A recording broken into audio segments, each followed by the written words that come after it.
Well, good morning, everybody. I'm Reverend Brandon Gilmore, the lead pastor here at Lakeview United Methodist Church, and got Associate Pastor Stewart here. He preached today, and now we're going to do the From the People to the Pulpit with some questions based on today's sermon. And so, Stewart, you mentioned that you did this, had that accountability thing in a seminary. And you also were talking about how it kind of can catch you off guard, kind of be unnerving a little bit, being asked, like, how are things with your soul? So what does it, and because you did this and engaged in this, what do you think it takes in a person to ask and then be asked, how are things with your soul? I think it takes a lot of vulnerability. Oh, yeah. Specifically, vulnerability to answer that question. Because really, if you're going to be fully open and fully honest, which is what we all want, with that kind of a question, that can be a loaded question. And people might not like what they have to hear. You might not like saying what you have to say. But it's really, really important. I think the biggest piece is vulnerability and being willing to be vulnerable with someone else or a group of people. And that's hard. Yeah. I would say that's probably the biggest thing in my thought for that. It's just that space of, I don't know how this is going to be taken. Mm-hmm. What are they going to think of me if I really say what I'm thinking, feeling, exactly, and I've done, maybe, sometimes? It can be rough. Yeah. I like that, vulnerable. We're not comfortable being vulnerable, are we? No, we're trained to be not vulnerable anytime we can. But you also said that it was good. It's a good thing, and it's a healthy thing, because so many things actually train us against that. Mm-hmm. They train us against being close with one another. They train us against sharing what it is that is openly there, because it can leave you vulnerable. There's almost like this idea of there can be a counterattack to whatever it is that you have to say. You're like, how is this going to be used against me? Mm-hmm. And it's good to have a space where that doesn't need to be the case. Mm-hmm. And that's really powerful and valuable too, especially if you want to be drawing closer with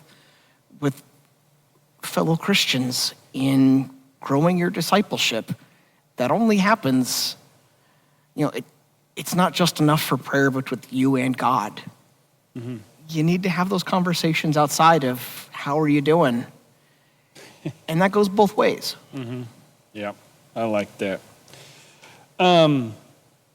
You talked about when we do that, we're caring for each other. I really like that soul work is done in community. And so with everything going on in our country right now, especially the week that we had, do you think we're really caring for each other right now? I think certain groups of people are caring for each other. And I think the groups that are caring for each other are talking across the others or yelling across the others. That the spaces where everything that gets said, those conversations that really need to happen, they're not able to be happening because people are staying in their silos of what they're most comfortable with. Mm-hmm. And so you'll be able to, get along really well and grieve with someone really well, or whatever that might be, when they're already of a like mind of you. Mm-hmm. And if somebody's not of the like mind of you, well, they're just crazy, or you don't have to listen to what they're saying. And that's just discounting who they are, because they're still beautifully made in the image of God, just like you. That kind of brings me to the second question to this part that you're getting there. So how can people of faith express caring for each other, especially to those that don't fit our silo, don't fit our political thought, our social thoughts? How do we as people of faith don't talk past them, especially in times like these when there is so much animosity with those we don't see eye to eye with? I say first and foremost, keep lines of communication open. That just because somebody doesn't agree with you doesn't mean that you still can't be with them in whatever capacity that needs to be. That just because you may not think alike doesn't mean you can't still love alike. You can express love for one another and totally disagree on any number of other things, but approaching people and keeping those lines of communication open where you truly treat people as made in the image of God first, everything from there is just going to be icing on the cake. You still might walk away not happy. You still might have fights. And that's okay. But losing track of the humanity in somebody else, that's where the issue is. Yeah. And when we're yelling, people may as well be political units first and people second instead of people first and political units second. Very well. I like that. Political units.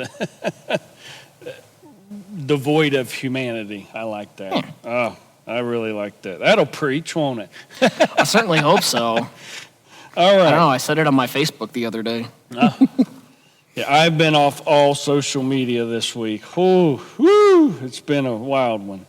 All right, so this is a biblical pastor question. This is a biblical nerd guy. I like to play fun with the text, and you didn't preach on this, but we read about it, and I just wanted to get your thoughts. So it seems, especially near the end of the reading today, God seems to, or the Lord, which we're seeing God, you did a great job saying that.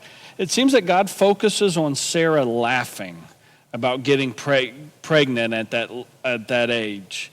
Why do you think that God is kind of focused on that? Like he's kind of already dealt with that with Abraham, but he's kind of digging in to Sarah, and he keeps coming back. Do you see it like is it condemning her? Is it judging her? Or is maybe he kind of playing with the fact that it is laughable? I think that within that text that, God already has kind of had that conversation, that piece of things with Abraham, but it was really directed at him. And this time it's really directed at her. And that with that covenant that is made, it's supposed to be it's between the two of them and God. It's not one of them and God and the other one and God. It's the two of them and God.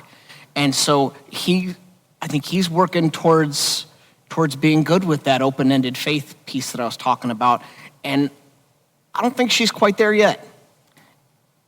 And that happens in partnerships. You're not necessarily on the same level or in the same place as somebody. And yet I think one thing that I really liked that's within that text is, he's kind of moving into Sarah. I almost wonder if it's kind of more of like a biblical doublet. Like the same kind of story showing up multiple times, because there's still going to be something, I think is it in 19? Abraham kind of regresses and does that, like, she's my wife. Like that happens again.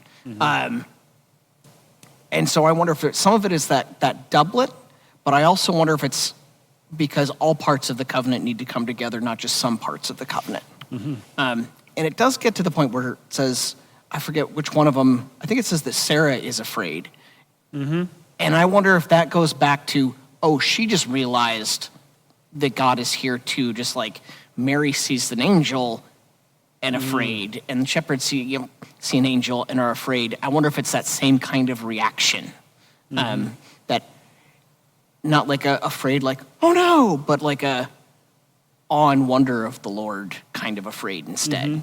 Kind of like, this is laughable, but this is also going to happen, right? Right? And she's 90 years old at that point. Yeah. I mean, he's probably afraid about her back or any number of things. Like just I don't know. I'm not there yet. We're not there yet. But we got a congregation of those who've been there. We just got we celebrate a 90-year-old today birthday. And so could you imagine Claren being pregnant? No. Yeah. I don't think that would be the same kind of birthday. Yeah. All right. Well, thank you, Pastor Stewart. Thank you all for tuning in to this From the People to the Pulpit. We really want to engage with your questions, how you're seeing things, how you're interpreting. And so please feel free to shoot us an email, respond, comment, and we want to engage with the questions that you have. So until then, we hope you have a blessed week, and we pray that you will especially love your enemies. Have a great week. Talk to you later. Bye. Bye, everybody.